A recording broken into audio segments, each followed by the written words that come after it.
ilaha illallah wa asyhadu anna Muhammadar Rasulullah sallallahu alaihi wasallam wa ala alihi wa ashabihi amma ba'd. Pertama kita panjatkan puji syukur kepada Allah Subhanahu wa taala pada pagi hari ini Bapak Ibu semuanya bisa hadir di sekolah dalam keadaan sehat. Sehat sedoyo nggih Bapak Ibu nggih. Pun sahur dereng Bapak Ibu. Alhamdulillah. Salawat serta salam kita aturkan pada Rasulullah Sallallahu Alaihi Wasallam yang insya Allah kita nantikan nanti syafaatnya di hari akhir nanti. Bapak Ibu, mungkin saya awali dulu dengan pantun ya Bapak Ibu. Beli gandum dengan lengkuas. Lengkuas itu apa Bu? Hubungannya gandum kali laos apa?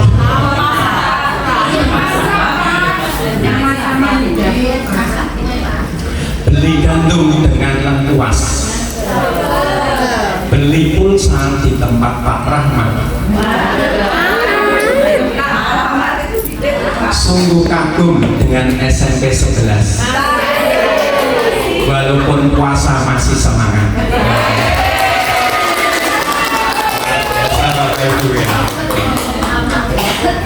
Saya melihat Bapak Ibu semangat, saya jadi semangat Bapak Ibu.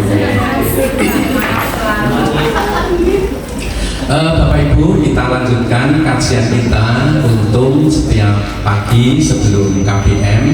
Untuk kali ini saya akan menyampaikan tentang 4 makodirullah. 4 makodirullah, 4 qadar atau ketentuan-ketentuan dari Allah. Bapak Ibu yang saya hormati, sebagai orang iman, kita itu akan mengalami atau menerima 4 qadar yang pasti akan dilalui atau kita laksanakan. Apa itu 4 qadar? Yang pertama yaitu nikmat. Kita semuanya akan mendapatkan kenikmatan yang diberikan oleh Allah. Yang kedua adalah cobaan, ujian dari Allah. Yang ketiga yaitu musibah. Yang keempat adalah dosa atau salah. Ini setiap diri orang iman akan melakukan 4 qadar ini.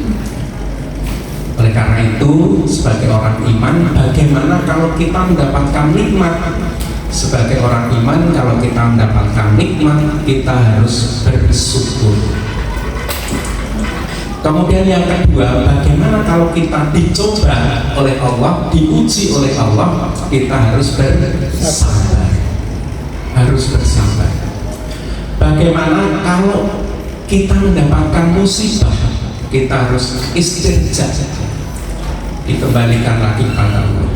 Kemudian bagaimana kalau kita melakukan dosa? Karena kulub Bani Adam kotok, setiap anak turun Adam pasti melakukan kesalahan. Kalau kita salah itu bertobat. Baiklah Bapak Ibu, kita bahas satu persatu. Barangkali mungkin pagi ini satu dulu tentang nikmat. Jadi nikmat itu sebuah kegembiraan yang diberikan Allah kepada kita. Kita sebagai orang iman, bahkan semua makhluk yang ada di bumi ini itu akan diberikan nikmat oleh Allah, diberikan rezeki oleh Allah. Tidak hanya manusia, mungkin juga binatang, tumbuhan dan seterusnya itu akan diberikan nikmat oleh Allah. Allah itu sifatnya Ar-Rahman dan Ar-Rahim. Ar-Rahman itu maha pengasih, Ar-Rahim maha penyayang. Bedanya apa Bapak Ibu? Kalau pengasih itu semua dikasih, diberikan. Bahkan tidak hanya orang iman ya. Semua diberikan ya. Bahkan hewan-hewan tersebut diberikan rezeki nikmat. Tapi kalau Ar-Rahim itu hanya diberikan pada kita. Yang disayangi itu kita orang iman itu. Karena apa? Kalau nikmat nikmat yang tadi diberikan oleh seluruh makhluk ini hanya mungkin sifatnya di dunia saja, tapi bagi orang iman nikmat itu nanti akan diberikan tidak hanya di dunia tapi sampai ke akhirat, yaitu berupa surga. Nah inilah Bapak Ibu, nikmat yang diberikan oleh Allah kepada kita itu luar biasa. Maka sudah barang tentu kita sebagai orang iman itu punya kewajiban-kewajiban. Nah nikmat sendiri kemarin mungkin sudah sedikit saya singgung, itu kalau kita lihat tingkatannya setidak-tidaknya ada 4 tingkatan nikmat. Yang pertama itu nikmat yang rendah. Nikmat yang rendah itu berupa ya harta benda ini. Kita kok punya uang, kita punya sepeda motor, kita punya mobil, kita punya rumah, kita punya perusahaan, itu nikmat-nikmat yang rendah nilainya kalau dilihat dari kacamata agama. Mengapa Bapak Ibu? Karena nikmat-nikmat itu tidak bisa kita nikmati semuanya, tidak bisa. Contoh misalkan tadi Bapak Ibu sahur gitu ya, nasi banyak, lauk banyak, tidak bisa kita makan semua, hanya sebagian ya. Kita punya motor 3 misalkan, ya hanya dapat kita nikmati 1 kita mengendara. Kita punya rumah 3, 4, ya hanya 1 yang kita nikmati, yang lainnya mungkin kosong atau suatu saat berkunjung, sangat terbatas ya. Itu nikmat-nikmat keduniaan ya. Itu nikmat yang rendah. Di tingkat kedua, nikmat yang tinggi yang tinggi nilainya adalah kesehatan ya. Sehat itu nilainya mahal Bapak Ibu, nilainya mahal. Jadi kalau semuanya itu mungkin barangkali kita kadang-kadang kita diberikan gaji rezeki oleh Allah, alhamdulillah kan, dapat nikmat itu. Sementara kadang-kadang kita kalau pas mungkin usaha kita itu tidak berhasil atau kurang berhasil, merasa tidak diberikan nikmat, padahal kita itu sudah diberikan nikmat sehat. Coba Bapak Ibu beberapa waktu yang lalu kita kena COVID ya, kena COVID bahkan itu sampai krisis oksigen ya, krisis oksigen. Nah itu oksigen 1 tabung saja itu berapa puluh ribu kemarin ya, berapa puluh ribu. Nah kita ini menghirup oksigennya Allah dari sejak lahir sampai saya ini berarti 56 tahun gratis Bapak Ibu. Itu kalau dinilai itu sudah miliaran. Bahkan kemarin itu ada orang-orang yang menghitung, wah coba berapa ya kalau dinilai oksigen 1 tabung itu habis berapa jam atau menit, kali sekian hari, sekian bulan, sekian tahun ya. Itu kalau umur 60 itu mungkin ya kurang lebih sudah sekitar 500 miliar gitu Bapak Ibu. Itu kita tidak pernah ditagih itu oleh malaikat, Pak Mulyadi kamu masih nunggak 2 miliar. Tidak seperti itu. Itu nikmat sehat. Bahkan orang-orang, mohon maaf, kadang-kadang yang sakit itu membeli kesehatan, harta bendanya itu sudah habis untuk membeli kesehatan, artinya untuk tidak nuntut, betapa sehat itu sangat tinggi nilainya. Tapi kebanyakan manusia itu lupa ya, nikmatani makbunun fihima nafiru minanas asehatu wal farok. Ada 2 nikmat yang rata-rata dilupakan kita, yaitu nikmat sehat dan sempat. Jadi kita sehat gini kadang-kadang tidak merasa itu nikmat ya. Kadang-kadang terasa kalau kita pas sakit gitu Bapak Ibu ya. Wah sakit, wah ternyata sakit itu makan aja apa tidak enak ya. Biasa yang suka makan sate ya sudah tidak enak lagi. Makan buah-buahan tidak enak, semuanya terasa pahit. Itu nikmat sehat. Sakit tidak bisa menikmati makanan apapun ya.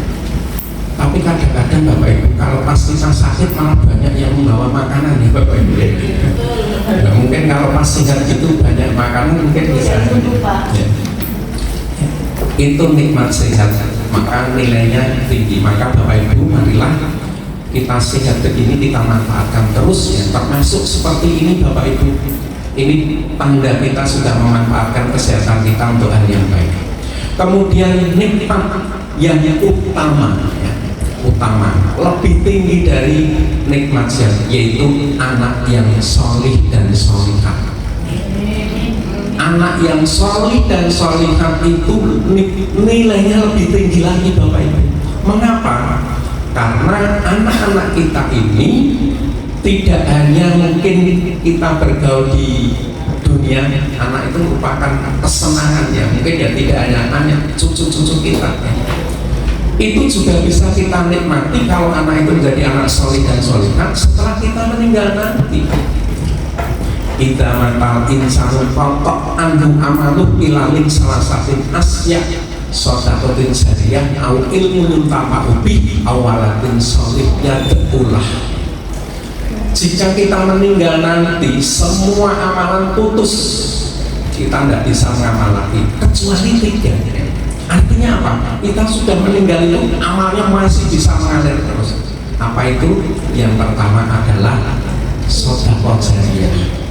Kita mungkin sedekah anak yatim, sedekah masjid, membangun jalan. Kalau itu dimanfaatkan terus akan mengalir. Nah, barangkali ini orang-orang yang mungkin berkelebihan rezeki atau mungkin ya bisa mensedekahkan pahala ini. Yang kedua, ilmu yang bermanfaat. Alhamdulillah Bapak Ibu, kita ini kok oleh Allah dikodar menjadi guru atau karyawan yang bergerak dalam bidang pendidikan. Ilmu kita bermanfaat. Ini kita bersyukur, malahan syukur bahasa Jawanya. Karena apa? Ilmu yang bermanfaat ini anak-anak kita nanti ada yang menjadi pejabat, menjadi ustadz, menjadi macam-macam. Karena kita lantarannya kita akan dapat terus. Yang ketiga, anak yang solih dan solihah. Ini yang bisa mendoakan kita. Ini luar biasa sih Bapak Ibu. Nikmatnya itu bisa kita setelah kita meninggal nanti itu terus dapat kiriman. Kemudian nikmat yang mentok Bapak Ibu, nikmat yang sempurna yang tinggi ya, yaitu berupa nikmat hidayah Bapak Ibu. Nikmat hidayah, kita bisa menjadi orang iman, bisa melakukan, mengamalkan ajaran-ajaran yang diberikan oleh Allah dan Rasul ya. Ini kita nikmat yang mentok. Mengapa Bapak Ibu? Kita bisa melaksanakan perintah-perintah Allah dan Rasul, jaminannya adalah surga. Jaminannya surga itu tempat kenikmatan yang luar biasa. Termasuk kemarin juga sudah saya sampaikan ya, sabda Rasul itu taroktu itu amro ini lantatil matawa satu bima kita bilah wa sunatilah. Tidak akan tersesat kalau berpegang teguh pada ya, kitabnya Allah dan Rasul. Ya ayyuhalladzina amanu atiullaha wa atiur rasul. Nah, oleh karena itu Bapak Ibu, marilah nikmat-nikmat yang telah diberikan oleh Allah ini ya, kita betul-betul menyadari ya, bahwa semuanya itu dari. Nah, apa yang harus dilakukan kalau kita sudah mendapatkan nikmat seperti ini? Ya, kita harus bersyukur ya. Tapi kalau ini waktunya habis Bapak Ibu ya. Jadi ini baru nikmat saja belum ya. Jadi nanti besok berarti nikmat jilid kedua gitu ya. Ya, tidak apa-apa Bapak Ibu. Saya kira itu Bapak Ibu ya, sedikit dari saya. Nanti kita bersambung ya, sedikit-sedikit Bapak Ibu. Yang penting Bapak Ibu niatan kita sekali lagi, hati kita ya. Karena apapun yang kita lakukan Bapak Ibu, itu larinya ke kita sendiri. Kita berbuat seperti ini, nanti kita akan tahu betul nanti di hari akhir sana. Oh, ternyata dulu saya pada waktu bulan Ramadan di pagi hari saya berangkat pagi bisa mengikuti tausiah, ternyata pahalanya luar biasa. karena setiap amalan itu kembalinya pada diri kita sendiri. Man amila sholihan kali nafsi wa man asa'a alaiha. Kita berbuat seperti ini itu ya baiknya untuk kita sendiri, kita berbuat tidak baik yang untuk diri kita sendiri. Saya kira itu Bapak Ibu, kurang lebihnya mohon maaf. Saya akhiri. Assalamualaikum warahmatullahi wabarakatuh.